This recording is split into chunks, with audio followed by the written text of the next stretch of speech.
আমি ভুল করেছি, আমি তোমার দরবারে আসামি, দুহাত আমি বান্ধিয়ে নিলাম। হাত এরকম ভাবে বান্ধে না নাই, কথা কয় না।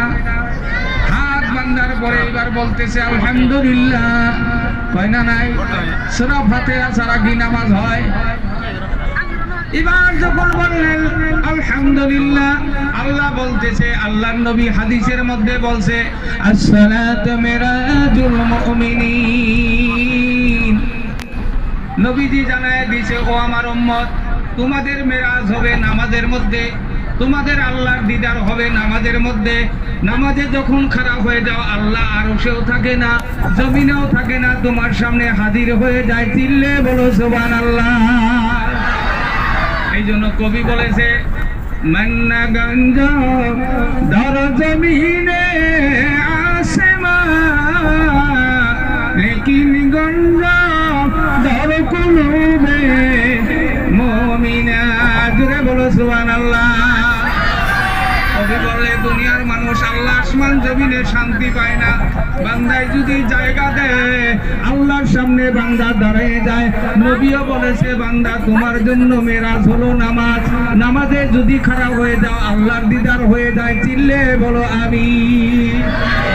আল্লাহ দেখবার মনে চায় না নাই, আল্লাহর সাথে কথা কইতে চায় না নাই, তাহলে তোমার নামাজ কায়েম করতে হবে রে বন্ধু। নামাজে যদি খারাপ হয়ে যাও, হাত উত্তোলন করে যখন বান্দিয়া বলতেছো আলহামদুলিল্লাহ, আল্লাহ সামনের থেকে বলে, বান্দারে তুমি কার প্রশংসা করতেছো?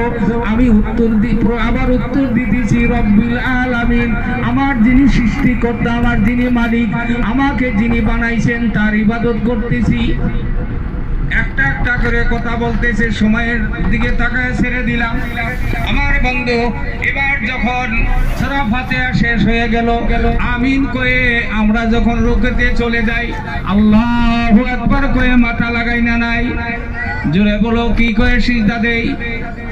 আরেকবার জোরে বলো, আরেকবার বলো, আরেকবার বলো।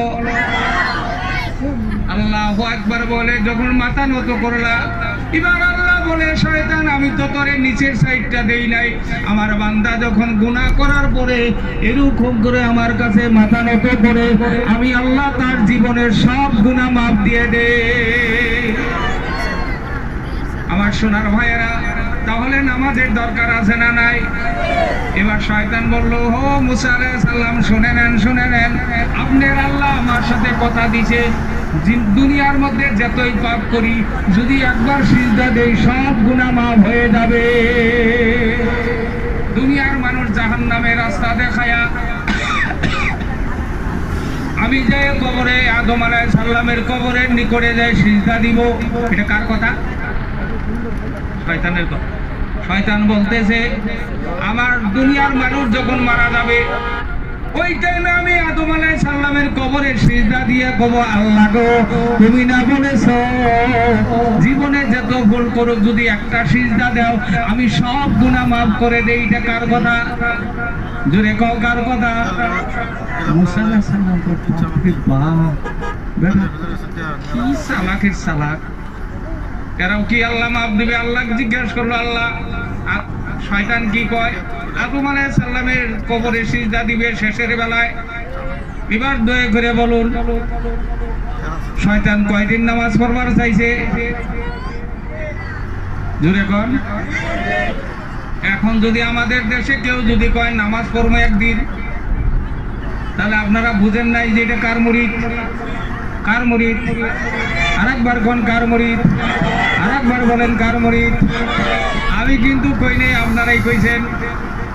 কি খাইলে কালকে আপনারাই খাবেন, আমি তো থাকবই না।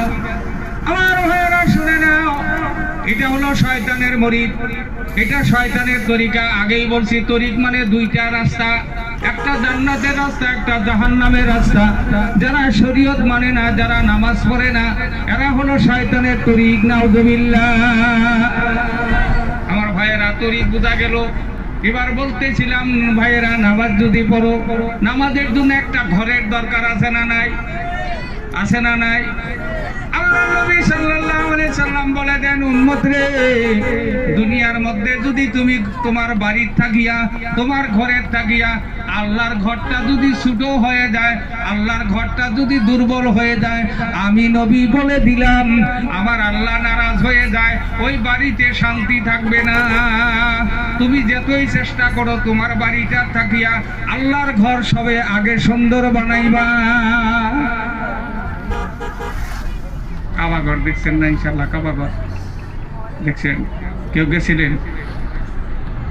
মোবাইলে না, বাস্তবে দেখছেন? কেউ জান নাই?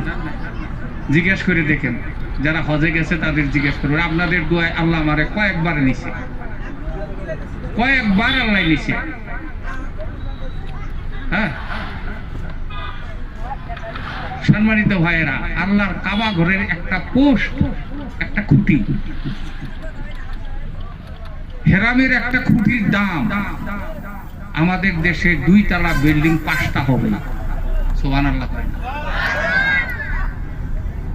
হেরাম কাবা ঘরটা যে জায়গায় চতুর্দিকে আপনার 50 তলা, 60 তলা, 70 তলা পর্যন্ত বিল্ডিং, কাবা ঘরের থেকে বহুত উপরে।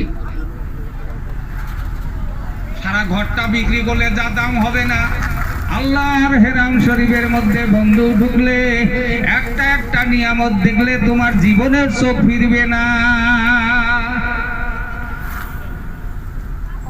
কাবা ঘরের দরজা কালা কাপড় দিয়ে মাত্র ঢাকা আছে, ওই দরজাটা ভারতের দিকে, চিল্লে বলো সুবহানাল্লাহ। এই জন্য এক কবি বলেছে, ভারতের মানুষ এই জন্য ধন্য, ভারতের মানুষ এই জন্য আগে জান্নাতে যাবে। পৃথিবীর ভিতরে ভারতবর্ষের মানুষ আগে জান্নাতে যাবে, চিল্লে বলো সুবহানাল্লাহ। 1 নম্বর নিয়ামত ভারতের মধ্যে দ্বীনি মার্কাজ, নিজামুদ্দিন মার্কাজ ভারতের মধ্যে হয় না নাই? হ্যাঁ, সারা ওয়ার্ল্ডে কিন্তু এত বড় মার্কাজ নাই। এই মার্কাজে সারা ওয়ার্ল্ড চলছে। ভারতের ভিতরে দারুল উলুম দেওবন্দ সারা বিশ্বের মাদ্রাসা থেকে শ্রেষ্ঠ মাদ্রাসা, জুড়ে গো সুবহানাল্লাহ। ভারতের ভিতরে যদি অলি তালাশ করো, ভারতের ভিতরে কুতুবুল আলম ভারতবর্ষের মধ্যে বেশি, জুড়ে বলো সুবহানাল্লাহ। ভারতবর্ষের মধ্যে তাকায়া দেখো ভারতের এত নিয়ামত। ও বন্ধুরা, আল্লাহর কাবা ঘরের দরজা ভারতের দিকে তাকায় আছে, জুড়ে বলো সুবহানাল্লাহ। আমার ভাইয়েরা, ও সোনার বন্ধুরা, শুনে নাও, সেই ভারতের মানুষ যদি আজকে ভুলে গেছে, দিন কারে কয় বুঝে না। আল্লাহর নবী সাল্লাল্লাহু আলাইহি সাল্লাম জানায় দিয়েছে, আমার উম্মত শুনে নাও, আমার উম্মত যখন ধর্ম ছেড়ে দিবে, আমার